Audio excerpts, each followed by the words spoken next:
नमस्कार मित्रों, आज के लेक्चर में हम बात करेंगे one shot rapid revision of photosynthesis in higher plants.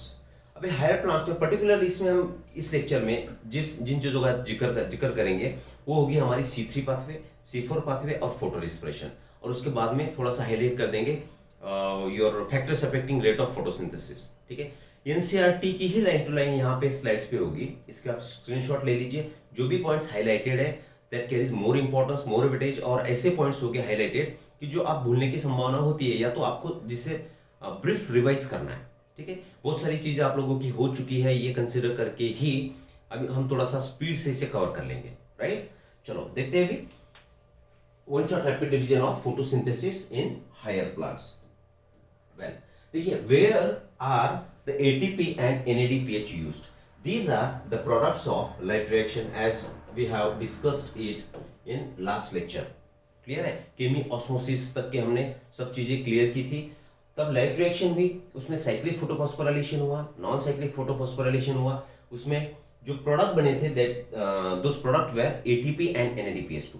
अब कहाँ पे इस ATP और NADPH2 का वापर होगा ये हम यहाँ पर जिक्र करेंगे। ठीक है, देखिए, उसके पहले एक बात होना जरूरी है कि साइंटिस्ट को एक प्रश्न था कि जो अलग अलग तरीके के प्लांट्स है, कुछ टेम्परेट रीजन में है, कुछ ट्रॉपिकल रीजन्स में है। ठीक है, तो हर एक प्लांट पे जो स्टेबल प्रोडक्ट बनेगा तो उसका नेचर क्या होगा, उसमें कितने कार्बन्स होंगे, और जैसे कि आपको पता है CO2 it is reduced to glucose, that is the photosynthesis. तो CO2 को एक्सेप्ट करने वाला मॉलिक्यूल कौन सा था, कौन सा केमिकल था, इसके लिए भी बहुत सारी रिसर्च हुई और फाइनली ये पता चला कि first CO2 acceptor in C3 plant particularly, that is RUBP, which contains 5 carbon atoms, right? देखो, अब ऐसा है कि पहला स्टेबल प्रोडक्ट कुछ प्लांट्स में ऐसा मिला कि जिसमें 3 कार्बन थे। ठीक है, और कुछ प्लांट्स ऐसे मिली कि जिसमें पहला स्टेबल प्रोडक्ट 4 कार्बन का था। तो ऐसी प्लांट जिसमें पहला स्टेबल प्रोडक्ट ग्लूकोज सिंथेसिस के दरमियान, तो उसे नाम दे दिया C3 पाथवे और C3 प्लांट कह दिया। और ऐसी प्लांट्स की जिसमें पहला स्टेबल प्रोडक्ट बना ग्लूकोज सिंथेसिस के दरमियान, जिसमें 4 कार्बन थे, उसे नाम दे दिया C4 pathway. That pathway was termed as C4 pathway, और उन प्लांट्स को नाम दे दिया C4 प्लांट्स। ठीक है, अभी जो पहला स्टेबल प्रोडक्ट है, ठीक, तो 3 कार्बन का है, तो फिर CO2 एक्सेप्टर जो होगा, तो एक्सेप्टर में मॉलिक्यूल्स कितने हैं ये ढूंढने के लिए भी बहुत सारे एक्सपेरिमेंट्स हुए। तो इनिशियली साइंटिस्ट ने ये सोचा कि CO2 में तो एक ही कार्बन है। अब जो जाहिर बात है कि जो एक्सेप्टर होगा तो उसमें 2 कार्बन होंगे, और 2 + 1 3 बने, तो पहला स्टेबल प्रोडक्ट में तो 3 कार्बन ही है। लेकिन उसके बाद ये पता चला कि जो फर्स्ट एक्सेप्टर है RUBP है, जिसमें 5 कार्बन प्रेजेंट है, और उससे मीनिंग ये निकला कि जो पहला स्टेबल प्रोडक्ट बना उसका एक मॉलिक्यूल ना बनते हुए 2 मॉलिक्यूल्स बने। ठीक है, ये सब चीजें यहाँ पर दी हुई है, तो इसका स्क्रीनशॉट आप ले लो। पूरी एनसीईआरटी है, लेकिन हाईलाइटेड पॉइंट पर आपको थोड़ा सा जोर देना है। ठीक, तो इसमें हम टाइम न गंवाते हुए डायरेक्टली अपन C3 पाथवे में एंटर करेंगे। देखो, ये पूरी जानकारी in short we have discussed right now. Well, ये भी उसी का पार्ट है। आगे बढ़ेंगे। The primary acceptor of CO2, इसके बारे में भी शॉर्ट में हमने बात कर दी। तो primary acceptor of CO2 will be your RUBP, राइबोलोज long for bisphosphate. इस एंजाइम का नाम होगा, और यही एंजाइम को हम दूसरी भाषा में बोलेंगे इट इज रूबिस्को। रूबिस्को क्यों कहा? क्योंकि this rubisco it has particular property, that is it has binding site for both CO2 and O2। Oxygen के लिए भी बाइंडिंग साइट इस पे प्रेजेंट है, और CO2 के लिए भी बाइंडिंग साइट प्रेजेंट है, और उसमें कॉम्पिटिशन होगा। अब आगे चल के हम देखेंगे, उसके बारे में बात करेंगे। ये कार्बोक्सिलेज जैसे भी एक्टिविटी शो करेगा और ऑक्सीजनेज जैसे भी एक्टिविटी शो करेगा। डिपेंड करेगा कि वातावरण में CO2 ज्यादा है या O2 ज्यादा है। अगर दोनों इक्वल मात्रा में है तो CO2 का अट्रैक्शन RUBP के लिए ज्यादा होगा, तो that will function as carboxylase. अगर ऑक्सीजन का कॉन्सेंट्रेशन ज्यादा है तो RUBP will accept oxygen instead of CO2, and in that case we will term it as oxygenase enzyme. RUBP कैसे काम करेगा? ऑक्सीजनेज एक्टिविटी शो करेगा। ठीक है, चलो, तो फर्स्ट प्राइमरी एक्सेप्टर आपको समझ आ गया। RUBP is first primary acceptor जिसमें कि 5 कार्बन्स प्रेजेंट है। Directly we will enter into the C3 cycle. देखिए, अभी बायोसिंथेटिक फेज हम देख रहे हैं, इसमें डार्क रिएक्शंस की बात हो रही है। ठीक है ना, लाइट रिएक्शन में ATP और NADPH2 बना, तो डार्क रिएक्शन जो है वो केल्विन साइकिल है। क्यों? क्योंकि मेल्विन केल्विन ये साइंटिस्ट ने रेडियो आइसोटोप यूज करके ये पूरा कार्बन का पाथ ढूंढ के निकाला, ठीक है ना। और बाद में उन्हें समझा कि ये carbon it undergoes various reactions, it forms intermediate products and finally it get reduced to glucose. तो फाइनली क्या बना? ग्लूकोज बना, ठीक है। तो what is glucose? It is reduced CO2, ठीक। तो केल्विन साइकिल, उसका नाम उसे दे दिया केल्विन साइकिल। या तो पहला स्टेबल प्रोडक्ट इसमें 3 कार्बन का था, इसलिए नाम दे दिया C3 पाथवे। और जो प्लांट्स थी जिसमें पहला स्टेबल प्रोडक्ट, या तो ऐसी प्लांट जिन्होंने केल्विन साइकिल फॉलो की, तो उन्हें उस प्लांट को हमने नाम दे दिया C3 प्लांट्स। यहां तक अभी सब चीजें ठीक है, क्लियर। अभी ये जो भी पॉइंट्स यहाँ पर हाईलाइट किए हुए हैं इस पे आप ध्यान दो। सीधे सीधे हम केल्विन साइकिल डिस्कस कर लेंगे। देखिए Calvin cycle, dark reaction, Calvin cycle, या तो इसे नाम देंगे C3 साइकिल। ठीक है, 3 स्टेप्स में केल्विन साइकिल होगा। और केल्विन साइकिल में पर्टिकुलरली लाइट रिएक्शन के जो प्रोडक्ट्स हैं ATP एंड NADPS2 इसका वापर होगा, ठीक है। These are the products of light reaction. Light reaction में जो ATP और NADPS2 बना, इसका यूज ये इसमें होगा, it will be used in dark reaction. Dark reaction माने केल्विन रिएक्शन, ठीक। अब 3 स्टेप्स में केल्विन साइकिल कंप्लीट होगा। उसमें सबसे पहली स्टेप होगी, वातावरण में जो भी CO2 है उसे एक्सेप्ट करने के लिए एक्सेप्टर लगेगा, और that will be carboxylation, right. तो first step will be carboxylation, addition of CO2 or acceptance of that CO2 by CO2 acceptor, that is RUBP, carboxylation. Second step होगी इसमें reduction. Third step होगी synthesis of sugar. सीधी भाषा में हम glucose बोलेंगे, या तो स्टार्च भी बोल सकते हो, क्योंकि that is a storage form, है ना। और फोर्थ नहीं बोलेंगे, इसे 3A कर देंगे, सब स्टेप बोलेंगे। तो that will be your regeneration of CO2 acceptor. मतलब कौन सा हुआ? रीजनरेशन ऑफ RUBP, ठीक है। इन सभी स्टेप्स को हम अभी डिस्कस करेंगे वन बाय वन। देखिए वातावरण में हमारा CO2 प्रेजेंट है, थोड़ा सा कलर भी चेंज। वातावरण में CO2 प्रेजेंट है, CO2 में कार्बन की संख्या 1 है, ठीक है। तो इसे एक्सेप्ट करने वाला आपका हो गया RUBP, क्लियर। RUBP में कार्बन की संख्या है 5। तो इससे जो पहला स्टेबल प्रोडक्ट बना, ये तो 3 कार्बन वाला था, है ना। तो ये बना 3PGA, क्लियर है। PGA, sorry just a second, लिखने में थोड़ा सा अलग करेंगे इसे। तो यहाँ पे बना PGA, जिसमें कार्बन कितने हैं? 3 कार्बन प्रेजेंट है। तो जाहिर बात है यहाँ पे 5 + 1 6 कार्बन है, तो यहाँ पे 2 मॉलिक्यूल बनेंगे। तो पहली स्टेप में 2 मॉलिक्यूल बने PGA के, क्लियर दिस, राइट। यहाँ पे जो एंजाइम का यूज हुआ, this step is your carboxylation, this step is carboxylation. और dark reactions are enzyme mediated temperature sensitive reactions. So यहाँ पे जो एंजाइम था that was your RUBP carboxylase enzyme, ध्यान में रखना है कुछ, यस। तो पहला स्टेबल प्रोडक्ट बना PGA, से C3 साइकिल से नाम दे दिया। इसके बाद 1,3 डाइपीजे बनेगा। जब 1,3 डाइपीजे बनेगा तो इस स्टेप में हमारी बात चल रही थी ATP और NADPS2, ये रॉ मटेरियल प्रोडक्ट्स है लाइट रिएक्शन के, इसका वापर अभी केल्विन साइकिल में होगा। तो PGA2 डाइपीजे जब बनेगा, इस स्टेप में वापर होगा 2 ATP का, 2 ATPs विल बी यूटिलाइज्ड। और ऑब्वियस है 2 ADP और 2 IP बाहर निकलेंगे, क्लियर। 1,3 डाइपीजे बना, यहां तक क्लियर है। तो इससे बनेगा अभी आपका PGAL। क्या बनेगा? PGAL। इसमें भी 3 कार्बन है, ऑब्वियस है इसमें भी 3 कार्बन है। तो फॉस्फोग्लिसरॉल्डिहाइड बन गया। तो इसका आइसोमराइजेशन होगा, ठीक है। और इससे बनेगा आपका DHAP, जिसमें ऑब्वियसली 3 कार्बन हो गए, राइट। तो ये जो आपके स्टेप है, तो ये स्टेप को हम नाम दे देंगे दिस इज रिडक्शन स्टेप। अब रिडक्शन होना है तो हाइड्रोजन लगेगा। What is reduction? Addition of hydrogen is reduction. तो यहां इस स्टेज पे यूज होगा हमारे 2 NADPS2 का, 2 NADPS2 बाहर निकलेगा 2 NADP, क्लियर। ये जो हाइड्रोजन NADPS2 का है, ये ऐड करेगा 1,3 डाइपीजे में, और रिडक्शन होके बनेगा PGAL। अब PGAL से क्या होगा? इससे बनेगा फ्रक्टोज 1,6 डाइफॉस्फेट, शॉर्ट में लिखेंगे फ्रक्टोज 1,6 डाइफॉस्फेट। उससे बनेगा फ्रक्टोज 6 फॉस्फेट, फ्रक्टोज 6 फॉस्फेट। इसका आइसोमराइजेशन होके ग्लूकोज 6 फॉस्फेट बनेगा। और फाइनली इसका डीफॉस्फोराइलेशन होके जो हमारा फाइनल प्रोडक्ट है that will be your glucose, जिसमें कि 6 कार्बन है। 6 कार्बन है मतलब क्या, ये सब 6 कार्बन वाले प्रोडक्ट है। इसमें भी 6 कार्बन है, इसमें भी 6 कार्बन है, 6 कार्बन, फाइनली 6 कार्बन। इसका अर्थ यह हुआ, यहाँ पे देखिए ये एक फॉस्फेट हट गया, तो इस स्टेप का नाम दे देंगे हम डीफॉस्फोराइलेशन हुआ, dephosphorylation. Clear. Again glucose 6 phosphate से ग्लूकोज बना, ये भी स्टेप हो गया आपकी डीफॉस्फोराइलेशन वाली। स्टेप्स ध्यान में रखना है। डीफॉस्फोराइलेशन, यहाँ पे ये तो आइसोमर है, फ्रक्टोज 6 फॉस्फेट का कन्वर्जन हुआ ग्लूकोज 6 फॉस्फेट में, तो ये स्टेप हो गया आपकी आइसोमराइजेशन, और फाइनली आपका क्या बना, ग्लूकोज बना। यहां तक सब चीजें अभी क्लियर होगी, राइट। अब देखिए एक ग्लूकोज मॉलिक्यूल बनाने के लिए 6 turns of Calvin cycle are required. कितने टर्न्स हो गए, 6 टर्न्स, 6 बार ये साइकिल रिपीट होगी। 6 turns of C3 cycle are required for synthesising 1 glucose molecule. That means अब ये एक साइकिल बनी, मान के चलेंगे, ठीक है। तो ऐसी 6 साइकिल्स होगी, तो 6 बार आरयूबीपी एक्सेप्टर रीजनरेट करना होगा।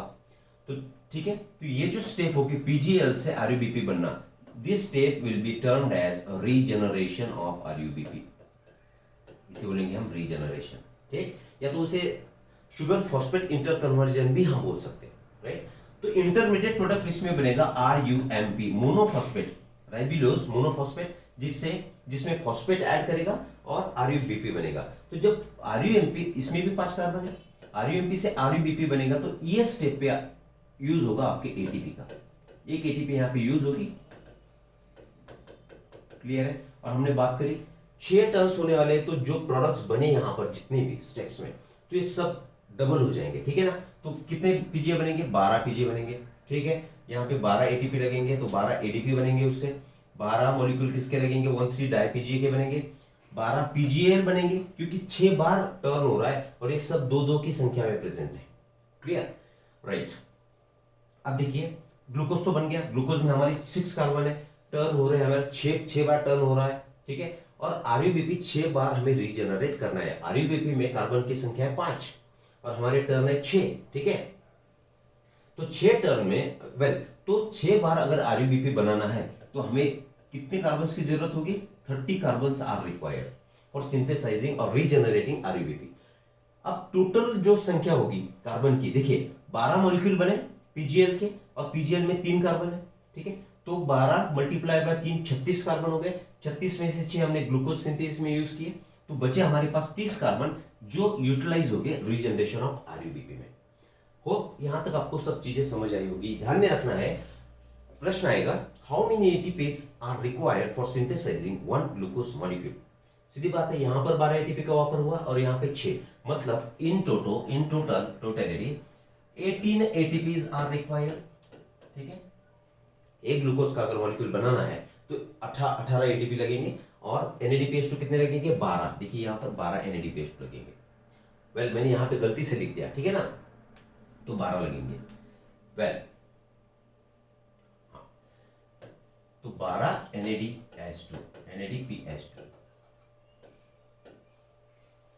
गलती से मैंने यहां पे बात करी थी 12 मॉलिक्यूल बनेंगे, नहीं 12 मॉलिक्यूल नहीं, आई मीन यस 12 ही, 1,3 डाईपीजीए, हाँ ये 2-2 मॉलिक्यूल, ठीक है सही है, ओके।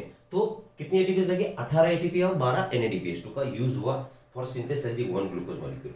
अब ये रही आपकी केल्विन साइकिल या तो डार्क रिएक्शन, जो कि हो रही है आपके स्ट्रोमा साइट में, ठीक है। आगे बढ़ते हो, अब जितनी भी इससे रिलेटेड थियरी होगी, तो आशा करता हूं कि पूरी आपको समझ आई होगी। तो इसका स्क्रीनशॉट ले लीजिए, सीधा हम एंटर करेंगे C4 में। देखिए फर्स्ट स्टेप थी carboxylation, second reduction, third regeneration, right. उसके बाद में C4 पाथवे। अब देखिए साइंटिस्ट को ये पता चला था कुछ प्लांट्स ऐसी है कि जिसमें पहला स्टेबल प्रोडक्ट है 3 कार्बन कंटेनिंग है, कुछ प्लांट्स ऐसी मिले जैसे कि शुगर केन है, एमरैंथस है, ठीक है, आपका मेज है, तो इसमें पहला स्टेबल प्रोडक्ट जिसमें 4 कार्बन थे, and that was found to be oxaloacetic acid, right. तो ऐसी प्लांट्स जो C4 पाथवे को फॉलो करेंगी, तो उन प्लांट्स को हम नाम देंगे C4 प्लांट्स। अब C3 और C4 प्लांट्स है, कुछ तो उसमें डिफरेंस होगा, जो डिफरेंसेस है तो उसके लीफ एनाटॉमी में। C4 plants will show cranes anatomy, see here, कहां पे है, right, it will show cranes anatomy,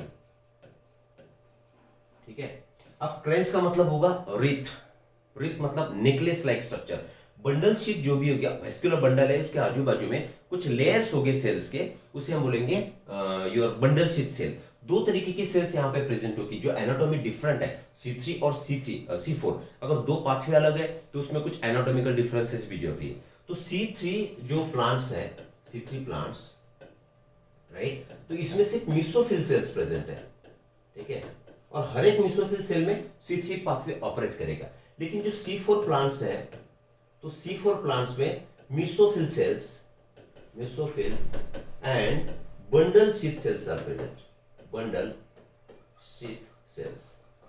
ये जो बंडल शीथ है आपकी, तो बंडल शीथ मतलब क्या हुआ, ये मान के चलिए आपका ये वेस्कुलर बंडल है और इसके आजू बाजू में जो थिक लेयर बना हुआ है सेल्स का, तो इसे हम बोलेंगे bundle sheath cell. This is vascular bundle और आजू बाजू में जो भी लेयर्स प्रेजेंट है सेल्स के, उसे बोलेंगे हम बंडल शीथ सेल्स। इसमें क्लोरोप्लास्ट ज्यादा मात्रा में होगा, ठीक है। सेकेंड थिंग, ये जो लेयर्स है बंडल शीथ सेल्स की, तो these are impervious for gas exchange, मतलब इसमें गैस एंटर नहीं कर पाएगा, ठीक है। और इसमें इंटरसेलुलर स्पेस होगी, वो भी ना के बराबर होगी, या तो intercellular space will be absent. तो ये थोड़ा सा बदलाव होगा C4 प्लांट्स में। There is a difference in between C3 and C4 and that difference is this. Clear है। तो ये जो आपका बंडल शीथ सेल है, तो यहाँ पे आपका डार्क रिएक्शन होगा, ठीक। डार्क रिएक्शन मतलब C3 पाथवे। इसका अर्थ ये हुआ प्लांट C3 हो या C4 हो, लेकिन दोनों में कॉमन पाथवे ऑपरेट करेगा, दैट इज C3 पाथवे। और ये जो C3 पाथवे ऑपरेट होगा तभी क्या बनेगा, ग्लूकोज बनेगा, ठीक है। C3 प्लांट हो या C4 प्लांट हो, दोनों में भी अगर ग्लूकोज बनाना है तो C3 pathway will be common. सिर्फ थोड़ा सा बदलाव इसमें ये होगा कि मिसोफिल सेल और बंडल शीथ C4 में, और ये जो केल्विन साइकिल ऑपरेट करेगी तो मिसोफिल सेल्स में ही करेगी in case of C3 plants, ठीक है। यहाँ पे स्क्रीनशॉट ले लो आप। अब थोड़ी सी और भी कुछ चेंजेस हो गए C4 प्लांट्स में, कुछ खास प्रॉपर्टीज होगी। तो प्रॉपर्टी क्या है, they show special leaf anatomy, Kranz anatomy नाम दे दिया हमने। They tolerate higher temperature, higher temperature भी काम कर पाएगी, कम अगर CO2 का कॉन्सेंट्रेशन है उसमें भी काम कर पाएगी। हाई लाइट इंटेंसिटी को, वो इंटेंसिटी अगर है तो उससे भी अच्छे तरीके से रिस्पॉन्ड करेगी, मतलब उसके प्रोडक्टिविटी में कुछ खास फर्क नहीं आएगा, ठीक। और they lack a process called photo respiration, जो कि C3 प्लांट्स में होगा। C3 plants show photo respiration, इसमें क्या होगा, फोटो रिस्पायरेशन होगा, मतलब there is a reduction in the biosynthetic product, that is sugar. Sugar का जो प्रोडक्शन है उसमें रिडक्शन होगा, क्यों, क्योंकि फोटो रिस्पिरेशन होगा। और फोटो रिस्पिरेशन ये ऐसी प्रोसेस है जिसमें 25% loss of CO2 will take place, मतलब 25% reduction in the yield, biomass का जो प्रोडक्शन होगा तो उसमें 25% कम होगा in comparison to C4 plant. अब फोटो रिस्पिरेशन के बारे में हम बाद में बात करेंगे, ठीक है। कि फोटो रिस्पिरेशन इसे हम बोल सकते हैं C2 पाथवे, दूसरा नाम इसे होगा C2 pathway. This is wasteful process in fact, क्योंकि ये फोटो रिस्पिरेशन में या तो एक तो ATP नहीं बनेगा, NADPH2 भी नहीं बनेगा, ग्लूकोज भी नहीं बनेगा, ठीक है। लेकिन ATP का यूज होगा, CO2 को बाहर निकाल देना है, 25% लॉस हो रहा है CO2 का माइटोकॉन्ड्रिया से ड्यूरिंग फोटो रिस्पिरेशन, तो CO2 अगर बाहर निकालना है तो वहां पे भी ATP का वापर होगा, that means it is wasteful process. Clear. तो ये देखिए स्पेशल पॉइंट्स है C4 प्लांट्स के, हाइलाइट्स। चलो आगे बढ़ते हैं। वेल ये भी बात हो चुकी, समय गंवाना नहीं है, जो भी चीजें, ठीक है। Bundle sheath cells may form several layers around the vascular bundle, बात करी हमने। They show they are characterised by having a large number of chloroplast, बात हो चुकी, ठीक है। And this wall is impervious for gaseous exchange, मतलब इसमें गैस का एक्सचेंज नहीं होगा, और no intercellular spaces are present, already we have mentioned it. अब C4 पाथवे में देखिए, इसका दूसरा नाम जो होगा इसे नाम देंगे हम HS के pathway, Hatch, Slack and Kortschak pathway. सबसे पहली जो C4 पाथवे की स्टडी हुई तो that was study in sugar cane.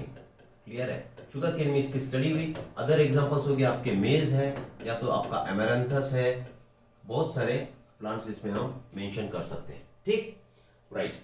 अब दो चीजें यहां पे हम लिखेंगे, मिसोफिल सेल प्रेजेंट है इसमें, मिसोफिल सेल, और यहां पे आपकी बंडल शीथ सेल्स। तो इसमें क्या फर्क होगा, मिसोफिल सेल में जो CO2 का एक्सेप्टर होगा, CO2 acceptor is your phosphoenol pyruvic acid Peppa which has 3 carbon. और बंडल शीथ सेल में केल्विन साइकिल ऑपरेट होगी तो acceptor CO2 acceptor will be is RUBP। और ये RUBP मतलब पता है इसमें 5 कार्बन प्रेजेंट है, एक डिफरेंस हो गया। ठीक, सेकेंड डिफरेंस होगा यहां पे, इसे बात करेंगे हम कि यहां पे लाइट रिएक्शन हो रही है। Light reaction operates in mesophyll cell and dark reaction, that is C3 pathway, operates in bundle sheath cell, in bundle sheath cells। ठीक है, यहां पे क्लोरोप्लास्ट की संख्या ज्यादा है, मिसोफिल सेल में कम है। यहां पे जो क्लोरोप्लास्ट है sorry this is a granular chloroplast, यहां पे ग्रैनुलर क्लोरोप्लास्ट प्रेजेंट है जिसमें ग्राना प्रेजेंट होगी। ठीक है, so these are basic differences in mesophyll cell and bundle sheath cell. Well, चलो अभी डायरेक्ट हम C4 पाथवे देखेंगे, बाद में जो थियरी है इसके आप स्क्रीनशॉट ले लो, कॉन्सेप्ट समझना जरूरी है।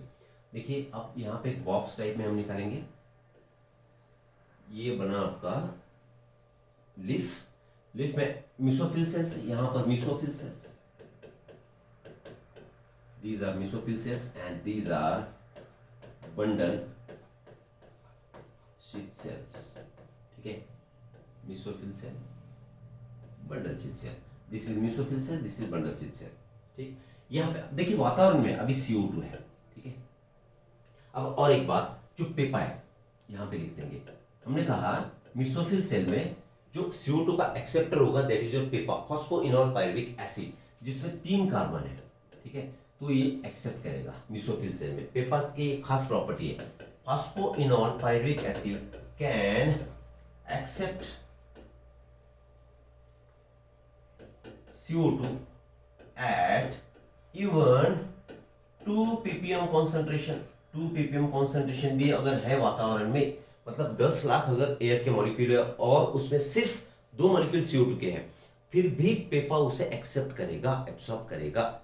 ठीक है, उसका मतलब पेप का कार्बोक्सिलेशन होगा इतनी कम मात्रा में भी, ये स्पेशल प्रॉपर्टी है पेपा की। तो CO2 आ गया तो ऑब्वियसली यहाँ पे एक कार्बन है, तो इससे जो प्रोडक्ट बनेगा that will be your 4 carbon containing and that is your oxaloacetic acid. यहाँ पे जो एंजाइम होगा तो that will be your Pep carboxylase, Pep carboxylase. ठीक, ऑक्सैलोएसिटिक एसिड बना, इससे जो नेक्स्ट प्रोडक्ट बनेगा that will be your malic acid, जिसमें भी 4 ही कार्बन है, 4 ही कार्बन है। तो यहाँ पे डिकार्बोक्सिलेशन वगैरह कुछ नहीं होगा, सिर्फ इस स्टेज में NADPH2 का वापर होगा। यहाँ पर NADPH2 का वापर होगा तो NADP बाहर निकलेगा। क्लियर, या तो मैलिक एसिड बनेगा या तो एस्पर्टिक एसिड बनेगा, लेकिन एस्पर्टिक एसिड के बारे में हम बात नहीं करेंगे। ठीक, तो मैलिक एसिड बना, ये मैलिक एसिड, अब दिस इज प्लाज्मोडेस्माटा, ये जो ओपनिंग है इसे हम बोलेंगे प्लाज्मोडेस्माटा। 2 सेल्स के बीच में जो कनेक्शन होगा वो होगा प्लाज्मोडेस्माटा। प्लाज्मोडेस्माटा से अब मैलिक एसिड नीचे एंटर करेगा, कहां पर, बंडल शीथ सेल्स में एंटर करेगा। तो यहाँ पे मैलिक एसिड आया, this is your malic acid, जिसमें अगेन 4 कार्बन है। अब मैलिक एसिड से जो प्रोडक्ट बनेगा that is going to be your pyruvic acid, और पायरुविक एसिड में 3 कार्बन है। मैलिक एसिड में 4 कार्बन, पायरुविक एसिड में 3 कार्बन, तो ऑब्वियस है यहां से CO2 बाहर निकला होगा, कार्बन बाहर निकला होगा। तो दिस स्टेप इज डीकार्बोक्सिलेशन। यहाँ पे क्या हुआ, डीकार्बोक्सिलेशन, डी मतलब बाहर निकलना, CO2 बाहर निकला, and this CO2 is accepted by CO2 acceptor. Bundle sheath cell में कौन था, RUBP था, इसमें 5 कार्बन है, तो ये सीधा एंटर करेगा अभी केल्विन साइकिल में। हमने कहा था बंडल शीथ सेल में केल्विन साइकिल ऑपरेट करेगी और फाइनल प्रोडक्ट जो तैयार होगा दैट इज योर ग्लूकोज। ठीक, अब चीजें क्लियर है। देखिए आप प्रश्न किस तरीके से पूछ सकते हैं, what is the source of CO2 for RUBP in bundle sheath cell. Bundle sheath cell में जो RUBP प्रेजेंट है तो उसे CO2 कहां से मिल रहा है, वातावरण से तो नहीं आ रहा है। तो malic acid is the source for CO2। Peppa का वातावरण है, मैलिक एसिड किसका है, RUBP का है। अब 2 जगह पर CO2 का कंसंट्रेशन बढ़ चुका है, इंटरसेलुलर कंसंट्रेशन, इसलिए C4 पाथवे को हम CO2 कंसंट्रेटिंग मैकेनिज्म भी बोल सकते हैं, CO2 कंसंट्रेटिंग मैकेनिज्म। और यही वजह है कि C4 प्लांट्स की यील्ड होगी, जो प्रोडक्शन होगा, बायोमास प्रोडक्शन, ये ज्यादा होगा, क्योंकि यहाँ पे CO2 कितना भी कम क्यों ना हो, इट विल बी एक्सेप्टेड। लेकिन C3 प्लांट्स में अगर CO2 कम है तो RUBP जो है तो वहां पे तो सिर्फ RUBP ही है, तो that will function as a oxygenase और 25% रिडक्शन होगा। इसलिए यहाँ पे दो दो CO2 एक्सेप्टर, इसलिए photo respiration is avoided. Photo respiration is avoided in C4 pathway. Photo respiration is avoided. क्यों अवॉइड हुआ? क्योंकि दो जगह पर CO2 का एक्सेप्ट करने के लिए मॉलिक्यूल प्रेजेंट है। तो this is your C4 pathway, right. Well हाँ सॉरी पायरुविक एसिड भी ऊपर एंटर करेगा, यहाँ पे आ गया मान के चलेंगे पायरुविक एसिड। और पायरुविक एसिड का वापर होगा फिर से रीजनरेशन ऑफ पेपर, इस स्टेप में वापर होगा आपके ATP का। इतनी चीजें आपको ध्यान रखनी है। तो this is all about your C4 pathway, clear. Well अब ये C4 पाथवे, इसके जो पॉइंट्स हाईलाइटेड इस पर जोर दीजिए। देखिए, the basic pathway that result in the formation of sugar, the Calvin pathway is common to both C3 and C4 plants. दोनों के लिए कॉमन, अगर शुगर बनाना है, अगर प्लांट C3 हो या C4 हो, लेकिन दोनों के लिए कॉमन पाथवे क्या होगा? केल्विन पाथवे होगा। किस लिए? ग्लूकोज का अगर सिंथेसिस कराना है तो। Kelvin pathway occurs in all mesophyll cells of C3 plant. Important है, सब मेसोफिल सेल में होगा C3 प्लांट्स के। C4 plants, in C4 plant it does not take place in the mesophyll cell. अभी हम बात कर चुके हैं इसके बारे में, but does so only in the bundle sheath cell. पूछेंगे C4 प्लांट में, प्लांट्स में केल्विन साइकिल कहां ऑपरेट करेगा? तो बंडल शीथ में, और C3 में मेसोफिल सेल में। आगे बढ़ते हैं। फोटो रिस्पिरेशन, फोटो रिस्पिरेशन का नाम हमने ऑलरेडी बोल चुके हैं हम, C2 साइकिल। क्यों? C3 C4 C2 साइकिल, जिसमें पहला स्टेबल प्रोडक्ट होगा और जिसमें जितनी कार्बन की संख्या होगी तो वो साइकिल हो बनेगी। तो इसमें फर्स्ट स्टेबल प्रोडक्ट जो होगा, फर्स्ट स्टेबल प्रोडक्ट, तो उसमें कितने कार्बन हैं? हैज 2 कार्बन्स, इसलिए हमने नाम दे दिया इसे C2 cycle. This is wasteful process. Photo respiration is wasteful process, है ना। इसमें 25, चलो यहाँ पे लिखेंगे, इसमें क्या होगा? 25% लॉस ऑफ CO2। सबसे पहली बात, एक तो इसमें CO2 एक्सेप्ट नहीं होगा वातावरण से, एक्सेप्ट होगा तो ऑक्सीजन होगा, ठीक है। CO2 एक्सेप्ट नहीं हो रहा है, और जो CO2 हमारे पास कार्बन प्रेजेंट है उसका भी 25% लॉस होगा। तो ऑब्वियस है जो बायोमास का प्रोडक्शन है या तो यील्ड है वो कम ही होना है, ठीक। और ये पाथवे किसमें ऑपरेट होगा? It operates in C3 plants. इसलिए C3 प्लांट्स की प्रोडक्टिविटी कम होगी in comparison to C4 plants, ठीक। Okay, just a second.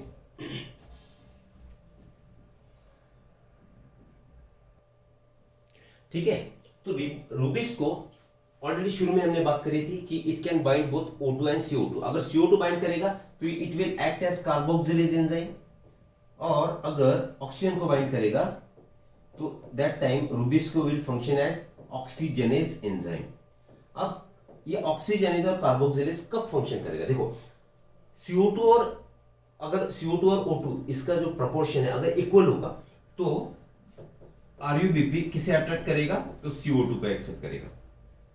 अगर O2 का कॉन्सेंट्रेशन CO2 से ज्यादा है, फिर इस टाइम ये ऑक्सीजनेज जैसी एक्टिविटी शो करेगा, ठीक है। तो कौन डिसाइड करेगा whether it will act as a carboxylase और oxygenase? It will be dependent on the proportion of O2 for CO2 in the atmosphere, ठीक है। तो इसका सॉरी, ये O2 और CO2 इसमें कंपटीशन बना रहेगा, क्योंकि एक्टिव साइट तो एक ही है। कॉन्सेंट्रेशन जिसका ज्यादा एक्टिव साइट को बाइंड करेगा, तो इसमें जो मैकेनिज्म होगा दैट इज कॉम्पिटिटिव मैकेनिज्म, ठीक है। पहले आगे बढ़ेंगे। फोटो रिस्पिरेशन, इसमें C3 plant some O2 does bind to rubisco को, ठीक है। अब ये जो आपका फोटो रिस्पिरेशन है 3 पार्ट्स में होगा। Parts in which photorespiration takes place, सबसे पहले होगा आपका क्लोरोप्लास्ट। क्लोरोप्लास्ट में रूबिक्स को है। सेकेंड है आपका पेरोक्सीजोम, और थर्ड पार्ट है माइटोकॉन्ड्रिया। इन 3 पार्ट्स में फोटो रिस्पिरेशन की साइकिल ऑपरेट करेगी। इसमें पहला स्टेबल प्रोडक्ट होगा फॉस्फोग्लाइकोलेट, ठीक है। फॉस्फोग्लाइकोलेट प्रेजेंट है, that is the first stable product. Well, अब देखो इसमें क्या ध्यान में रखना है, एनसीईआरटी ने। अब क्लोरोप्लास्ट में क्या हुआ, पेरोक्सीजोम में कौन से प्रोडक्ट बने, माइटोकॉन्ड्रिया में क्या हुआ, थोड़ी सी बात कर लेंगे। एनसीईआरटी में नहीं है, फिर भी माइटोकॉन्ड्रिया में जब ग्लाइसिन अमीनो एसिड बनेगा तो ग्लाइसिन अमीनो एसिड के 2 मॉलिक्यूल बनेंगे, ठीक है, और ग्लाइसिन में 2 कार्बन प्रेजेंट रहेंगे, तो हमारे पास कार्बन है 4, तो ये 4 कार्बन में से 1 carbon it will be lost to atmosphere, मतलब 4 में से अगर एक कार्बन का लॉस हो रहा है एटमॉस्फेयर में, तो there is 25% loss of CO2, ठीक है, 25% लॉस। ये प्रक्रिया होगी आपकी माइटोकॉन्ड्रिया में। ग्लाइसिन के बाद 2 ग्लाइसिन के मॉलिक्यूल से इकट्ठा होकर के इसमें तो एक कार्बन हट गया, तो 3 कार्बन वाला सीरीन बनेगा, उसके बाद ग्लिसरेट बनेगा, फिर से क्रेविन साइकिल ऑपरेट होगा। इस डिटेल में हम नहीं जाएंगे, फिर भी 3 ऑर्गेनिज को आपको ध्यान रखना है कि जिसमें photo respiration will operate. Chloroplast है, पेरोक्सिसोम है और माइटोकॉन्ड्रिया, और पहला स्टेबल प्रोडक्ट जो है तो फॉस्फोग्लाइकोलेट, जिसमें कि 2 कार्बन है, इसलिए नाम दे दिया हमने C2 पाथवे, राइट। अब इसमें क्या होगा, there is neither synthesis of sugar nor ATP, sugar भी नहीं बन पा रही है, एटीपी भी नहीं बन पा रही है, लेकिन NADPH2 तो बनेगा ही नहीं, ठीक है, लेकिन अगर CO2 को यहां से रिलीज कराना है, उसका लॉस कराना है, तो इट विल यूटिलाइज एटीपी, मतलब एटीपी ना बनते हुए इसका यूज हो रहा है, NADPH2 नहीं बन पा रहा है, तो डार्क रिएक्शन की संभावना नहीं है, और शुगर का भी सिंथेसिस नहीं हो रहा है, इसलिए इस प्रोसेस को हमने शुरू में नाम दे दिया था, it is a wasteful process. Clear this, right. आगे बढ़ते हैं, ये फोटो एक्सप्रेशन के बारे में जो भी हाइलाइटेड पॉइंट्स है इस पे आप जोर दीजिए। C four plants photorespiration does not occur, क्यों नहीं होगा, क्योंकि हाई टेम्परेचर टॉलरेट कर पाएगा, लाइट की इंटेंसिटी अगर ज्यादा है फिर भी टॉलरेट कर पाएगा, स्पेशल एनाटॉमी इसमें क्राइंस एनाटॉमी, 2 CO2 एक्सेप्टर से पेपा, उसकी खास प्रॉपर्टी थी कितना भी कम कॉन्सेंट्रेशन क्यों ना हो CO2 का, वो इसे एक्सेप्ट कर पाएगा, तो यील्ड उसका बढ़ेगा ही बढ़ेगा, और there is no loss of CO2।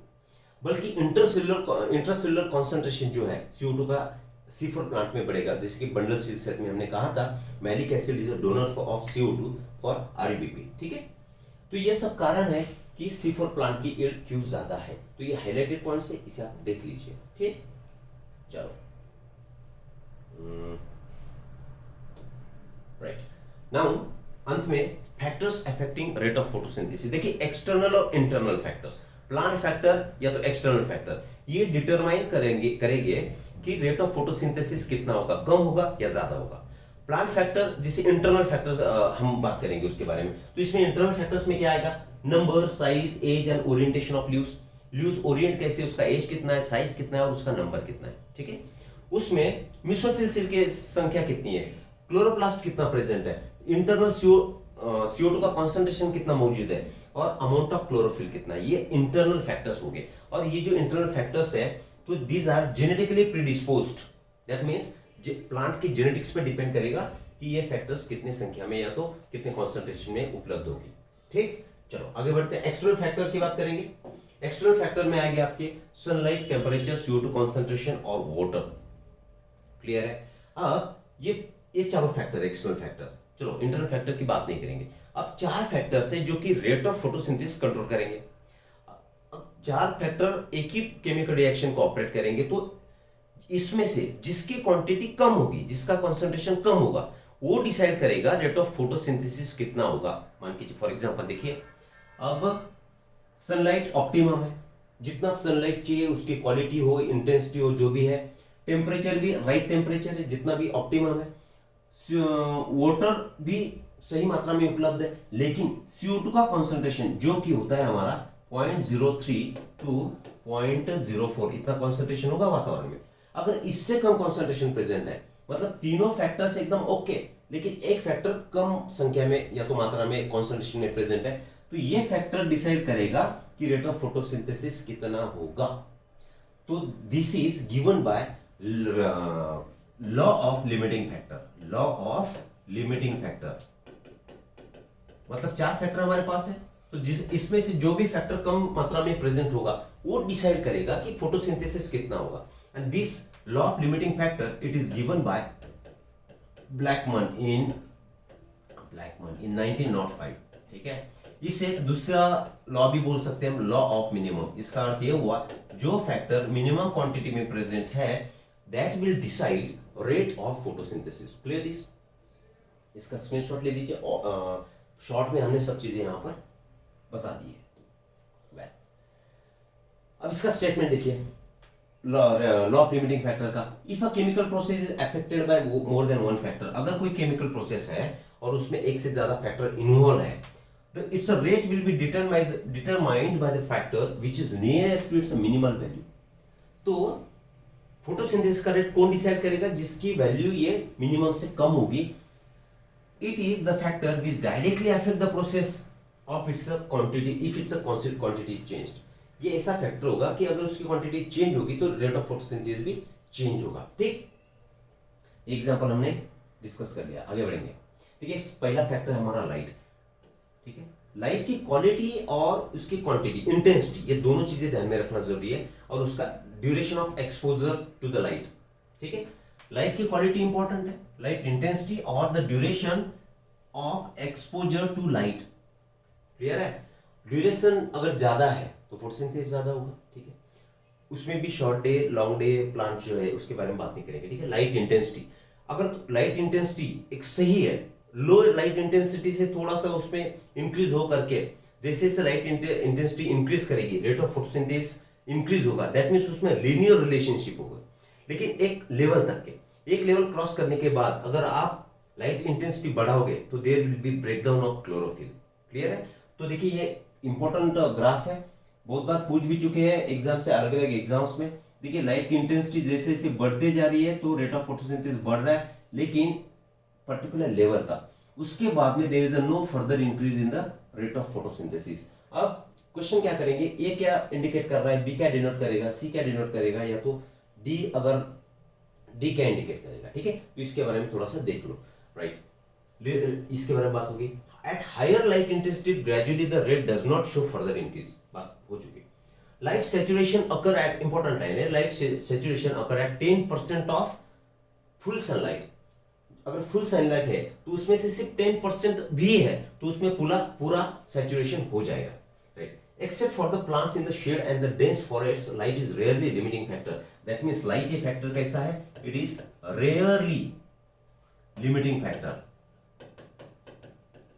ठीक है, सिर्फ इसमें एक्सेप्शन क्या होगा, शेडी प्लांट्स जो कि छांव में बढ़ेंगे या तो डेंस फॉरेस्ट में जिसे कि सनलाइट जहां तक के पहुंच नहीं पाएगा. अगर एक्सेप्शन हम छोड़ देंगे तो light, this is not a major factor, it's a rarely limiting factor. Right, ये भी बात हो चुकी. Increase in the incident light beyond a point causes the breakdown of chlorophyll. अगर क्लोरोफिल ब्रेकडाउन होगा तो ऑब्वियस रेट ऑफ फोटोसिंथेसिस भी decrease होगा. क्लियर, आगे बढ़ेंगे. नेक्स्ट फैक्टर है हमारा carbon dioxide. This is the major limiting factor. देखो light is a rare limiting factor, this is major limiting factor for photosynthesis. इसका कॉन्सेंट्रेशन वातावरण में है 0.03 to 0.04. राइट, अगर इसका कॉन्सेंट्रेशन CO2 का कॉन्सेंट्रेशन हम बढ़ाएंगे तो नो डाउट एक पर्टिकुलर पॉइंट तक के, पर्टिकुलर लेवल तक उसका रेट ऑफ फोटोसिंथेसिस बढ़ जाएगा. अगर up to 0.05% can cause an increase in the CO2 fixation rate. लेकिन इससे ज्यादा अगर होगा तो there will be no further increase in the CO2 fixation. C3 and C4 plants respond differently to CO2 concentration. C3 plant differently respond करेगी, C4 भी differently करेगी. क्यों? क्योंकि इसमें दो एंजाइम्स है, पेपा और पायरुवेट, योर रूबिस्को, और यहाँ पे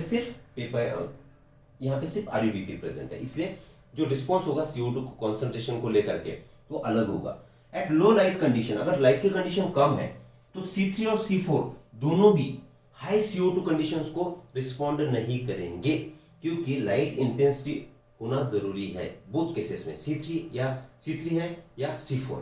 ठीक, well at high light intensities both C3 and C4 plants show increase in the rate of photosynthesis. Important line underline, right? C4 plants show saturation at 360 concentration. C4 plants है, अगर ये CO2 का concentration, CO2 का concentration यहाँ तक भी अगर है तो optimum yield we will come up with. मतलब optimum yield उस प्लांट का होगा. लेकिन जो C3 प्लांट है तो CO2 का कॉन्सेंट्रेशन अगर 450 से ज्यादा है तो ही रिस्पॉन्ड करेगा. इसका मतलब ये होगा कम कॉन्सेंट्रेशन में कौन काम कर रहा है तो C4 प्लांट, और ज्यादा कॉन्सेंट्रेशन CO2 का लगेगा C3 प्लांट्स के लिए. ये कारण है कि C4 प्लांट्स की प्रोडक्टिविटी या तो biomass production rate will be more than the C3 plant. ठीक, चलो नेक्स्ट है हमारा टेम्परेचर. टेम्परेचर डायरेक्ट रिएक्शंस जो भी हो रही है तो all these direct reactions are temperature controlled. ठीक है, वैसे भी बायोमोलिक्यूल्स में हम देख चुके, as we go on increasing 10 degrees Celsius, there is a doubling in the rate of enzymatic reaction, right? That reactions being enzymatic are temperature controlled. Clear है? though the light reactions are also temperature sensitive, they are affected to much lesser extent. No doubt enzyme mediated reaction से light reaction, लेकिन उस पे उसका effect कम होगा, temperature का effect कम होगा. C4 plants respond to high temperatures, शुरू में बात हुई थी, and show higher rate of photosynthesis, while C3 plants have much lower temperature optima. इसमें जो highlighted points इस पे ध्यान दो बस. Temperature optimum for photosynthesis is different of different plant, also depend on the habitat they adapted to. ये जो आपका टेम्परेचर ऑप्टिमम है किस पे डिपेंड करेगा, किस जगह पर, टेरेस्ट्रियल प्लांट है या मार्शी प्लांट है या एक्वाटिक प्लांट है, व्हाटएवर ये बन गया इसका हैबिटेट, उस पे डिपेंड करेगा कि ये टेम्परेचर ऑप्टिमम पर्टिकुलर प्लांट्स के लिए कितना होगा. ठीक. ट्रॉपिकल प्लांट्स मतलब जो जहां पे गर्मी ज्यादा है, ट्रॉपिकल प्लांट्स है higher temperature optimum than the moderate climate, sorry your temperate climate. Temperate मतलब क्या, ठंडा, जहां पे मौसम ठंडा होगा वहां पे टेम्परेचर ऑप्टिमम होगा प्लांट्स के लिए, और जो जहां पे गर्मी ज्यादा होगी तो वहां पे अलग होगा. ठीक. Next is your water. अब water is a indirect factor. This is indirectly affect rate of photosynthesis. Indirectly क्या लिख रहा हूं, indirectly affects rate of photosynthesis. Clear है. इनडायरेक्ट कैसे, देखो वाटर का स्टेटस प्लांट में जैसे होगा उस तरीके से ल्यूज उसे रिस्पॉन्ड करेगी. अगर वाटर कम है तो ल्यूज मुरझा जाएगा, श्रिंकिंग उसका होगा, तो स्टोमेटा क्लोज हो गया. स्टोमेटा क्लोज है तो उसमें से CO2 एंटर नहीं करेगा, और CO2 का रिडक्शन होने के लिए अगर CO2 अवेलेबल नहीं है तो फोटोसिंथेसिस का रेट ऑब्वियसली कम हो जाएगा. ठीक है. तो डायरेक्टली इसने रेट ऑफ फोटोसिंथेसिस कम किया नहीं, इसने ल्यूज पर काम किया, और ल्यूज स्टोमेटा क्लोज हुए, CO2 अंदर नहीं आ सका, इसलिए फोटोसिंथेसिस कम हो गया. इसलिए हमने नाम दे दिया this is the indirect factor. सबसे रेयर फैक्टर था लाइट, इनडायरेक्ट फैक्टर है आपका वाटर, और सबसे मेजर लिमिटिंग फैक्टर है आपका CO2. राइट. वाटर स्ट्रेस अगर है तो इसमें ल्यूज का विल्टिंग होगा. विल्टिंग होगा मतलब वो कर्ल हो जाएगा, सरफेस एरिया कम होगा, तो एक्सपोजर भी कम होगा, मेटाबॉलिक एक्टिविटी भी कम होगी, तो रेट ऑफ फोटोसिंथेसिस कम होगा. तो these where the various factors that control the rate of photosynthesis. Hope आपको कम से कम समय में ज्यादा से ज्यादा कॉन्सेप्ट क्लियर हुए होंगे. तो मिलेंगे नेक्स्ट लेक्चर में नेक्स्ट टॉपिक के साथ. Thank you very much.